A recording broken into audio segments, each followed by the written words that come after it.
Everyone has died in the universe of Teenage Mutant Ninja Turtles, but only one person has survived, named the Last Ronin. But who actually is the Last Ronin? Our story begins with one of the Turtle brothers, the Last Ronin, swimming his way through what seems to be extremely toxic waters in order to make it inside an enclosed city. The city seems to be extremely guarded and heavily monitored. From the inside, that is, which makes the Ronin's infiltration into the city easier than one might expect. To the surprise of the Ronin, the city is overcrowded with people and brightly lit signs that illuminate the streets, fitting the cyberpunk-esque dystopian setting of the world. Now, being a mutated turtle with dark clothing and covered in weapons from head to toe won't really make it a cakewalk for our protagonist to sneak through these streets. But he remains determined and remembers, doesn't matter. The plan remains the same. I just need to get from here to there, as he points toward a building. Good luck with that, as he hears the voices of his three lost brothers in the back of his mind, but still always with him. Luck's got nothing to do with it, he says. The Ronin sees something that catches his eye and gets an idea. He steals the motorcycle of one of the local bikers, and the biker's gang member says, "Are you frickin' kidding me?" As Ronin zooms through the city and heads straight for his destination. He finally reaches the base of the tower, and unsurprisingly he exclaims, "That's a long way up, and there's guards everywhere. Should've stole a glider instead." "Snake Plissken," his brother exclaims, "or a catapult, silent but deadly." He decides to throw away his sneaky plan and attaches a dynamite to the motorbike as he jumps off it as it is in midair. The workers are left shocked, and the dynamite goes off, the shockwave of which helps our Ronin in elevating him to some kind of ventilation shaft. "Lucky me," he says as he enters through the vent cover and makes his way into the HQ. When he enters the building, his pals say, "Wow, that was graceful." And since there is not much time left, he decides to venture inside it. He struggles through some wires and tubes. A few moments later, the Ronin says, "You can take the turtle out of the sewer, but you can't take the sewer out of the turtle," as he finds himself under a manhole cover. Peeking through the opening of the manhole cover, our Ronin is met with the blaring sound of an alarm.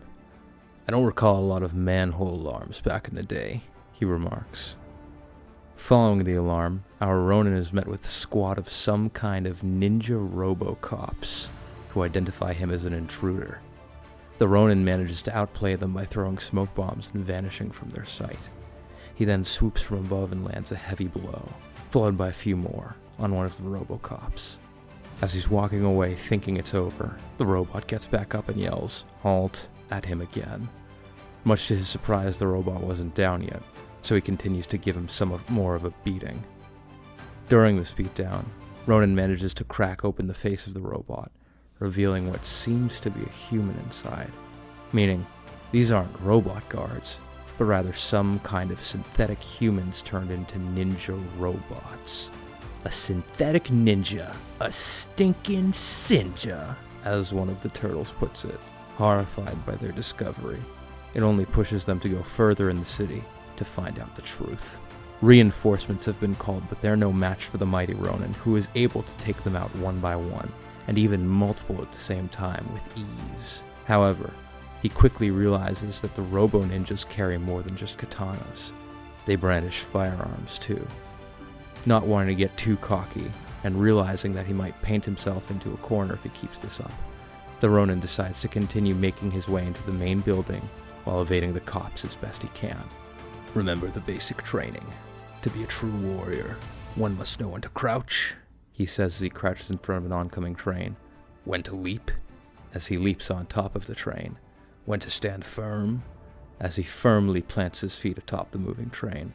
And most importantly, when to fly, as he proceeds to jump off of the train and land on top of one of the flying police cars. He hijacks a car, but the controls are jammed and he rams it through a billboard and ends up crashing the vehicle, but not before safely exiting it himself. "I'm coming for you, Oroku Hiroto."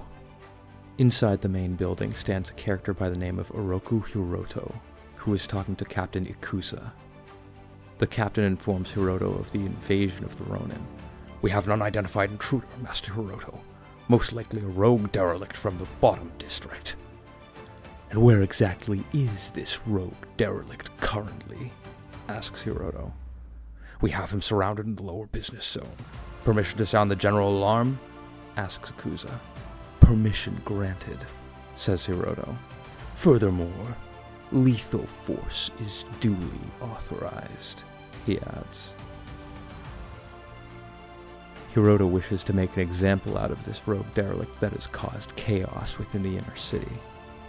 He asks Captain Ikusa to ensure that our troops have live video feeds running at all times.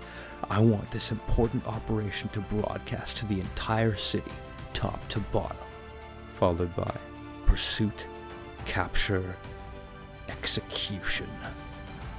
Our focus goes back to the Ronin as we see him continuing to make his way inside the upper levels.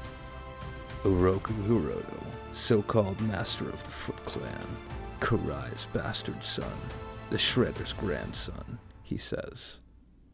"Think you just ran out of miracles, bro," says one of the brothers to the Ronin as he sets his eyes on the heavily guarded hatch that leads to the entrance of the upper floor.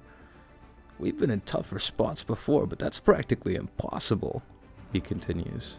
Without skipping a beat, the Ronin replies, "Same as it ever was for us, and I quit believing in miracles a long time ago. But I am a ninja," he says. He successfully clears this first entrance by hiding underneath one of the cop cars as it makes its way inside. But now the problem is that the entrance to the upper level is on the far end of the platform, opposite to where the Ronin is hiding. Without much regard for stealth, he hijacks the bike of one of the RoboCops, saying, "They won't expect a direct attack. Could just buy me a few extra minutes." He then rushes to the entrance and jumps off of the bike, causing it to go hurling towards the door and crashing. But it was too late. The reinforcements had already shown up, and it was time to fight now. He takes down the RoboCops one after the other, when suddenly out of nowhere, this upgraded form of the RoboCop, part of the lethal forces, shows up. Yet, the Ronin remains unimpressed. He effortlessly manhandles and takes down this RoboCop too.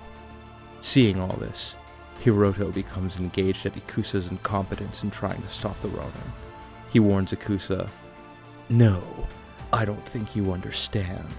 Either I have his head on a pike before this day is through, or I will have yours. I know you're watching, Oroku Hiroto, and I know you're scared. I'm coming for you, you coward," says the Ronin to Hiroto. Hiroto, in a panic frenzy, sends the entirety of the available soldiers to stop the Ronin, but they are no match for him. The Ronin then uses the eyes of a downed robot to bypass the retinal scanner of a door, after entering through which he's greeted by two elite robot soldiers. The Ronin deals with them with about as much ease as the other robots, though not without commending their feats. "These machines are fast, strong, but for all their fancy programming, they lack sheer will. Incompetent fools! Activate the Stockman tech! I want that monster dead!" Hiroto cries out, but it's too late now. The Ronin has made it inside the upper floors where Hiroto resides. As Hiroto watches anxiously on his security feed, "Face me," says the Ronin into a nearby camera as he continues his ascent. But Hiroto is in no mood to fight, not now at least. "You actually believe I'd soil my own hands with your filth? I am master here, master of all. Others do my every bidding," says Hiroto, followed by, "Still, I thought I'd killed off you pathetic mutants before. A mistake I will not make twice." Then, boom! Come crashing in the Stockman flying mousers with lasers, with whom the Ronin deals by setting off a localized EMP which sends them crashing to the ground. Then, a big robot comes charging right at him, however requires something a bit more conventional. He takes out his katana and shoves it deep inside the shoulder of the big robot, but it's of no use. The robot charges right through his attack and sends both of them flying through the window, falling towards the ground. Even in midair, the Ronin is able to land a few slashes on the giant robot and cut its head off. Falling. Failing, says the Ronin as his entire body slams down on the street below. Surprisingly, the Ronin is still alive. Everything feels broken. Hiroto, you coward, he mumbles to himself. The Robocops show up at the scene immediately in order to detain the Ronin, but the Ronin, not wanting to die at the hands of the enemy, tries his best to get up and get away from them. I won't let them finish me this way. I won't dishonor my family, he says. Ironically, the biker gang, who he stole a bike from earlier, tries to help the Ronin by distracting the cops and then misleading them, not knowing he was the one who took their motorbike. I'm gonna check it out, says the biker girl. She makes her way into an alley, following the blood trail left by the Ronin, which leads her into a sewer. Meanwhile, we see Hiroto gloating to himself, thinking that the fall killed the Ronin and that he remains victorious. Still, the fact remains, how exactly was the Ronin alive? A question that's eating up Hiroto. I wiped those things from the face of the earth a decade ago, he says. We see Hiroto walking towards some kind of sleep chamber, wherein lies the figure of a woman. Dearest mother, says Hiroto, revealing that the woman in this sleeping chamber is none other than his own mother. Captain Akusa makes his way into Hiroto's room to deliver him the bad news of the Ronin's escape. The terrorist remains loose, says Akusa. Hiroto, having learned this, glares at Akusa. We cut back to the Ronin now limping his way through the sewers, unable to even hold himself upright. Knew this was a suicide mission from the start, he says. Need to end this now, on my terms. For my family. For honor. The other turtle tries to talk the Ronin out of this idea. Dude, you don't gotta do this. Quiet. No more talking, says the Ronin, immediately shutting down any of their attempts at changing his mind. I miss my brothers so much, and I miss my father. Followed by, more than anything, I wanted to make him proud. He then carefully chooses which weapon to end his life with. Having selected the broken katana, he prepares himself. I'm sorry, Father. I failed. Please forgive me, he says. The biker girl watches from behind as the Ronin is unable to carry out the suicide, falling on his back and going unconscious. The katana falls out of his grip. The biker girl, unable to believe her own two eyes.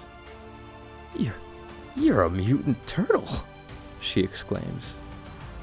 We see the Ronin waking up in what seems to be his old home in the sewers, where he lies in a bed surrounded by his brothers. It's almost like heaven for him. Duh, welcome home, says one of his brothers. Home? What do you mean? Oh, hold up. Is this the old sewer lair? Asks the Ronin, unable to grasp the situation he's in right now. However, this heavenly delusion doesn't last long as we see him now wake up in an old, beat-down hospital bed, awakened by the voice of a woman who calls out to him. April, is that really you? Asks the Ronin. Yeah, it's me, April confirms. Having heard him talking in his sleep, a concerned April asks, Who were you just talking to, Michelangelo? At last, our Ronin is revealed to be Michelangelo, the Ninja Turtle with the most jolly personality, only to become something else, a Ronin. Well, that was quite a reveal. And if you're unfamiliar, there is a video game adaptation of this comic coming soon.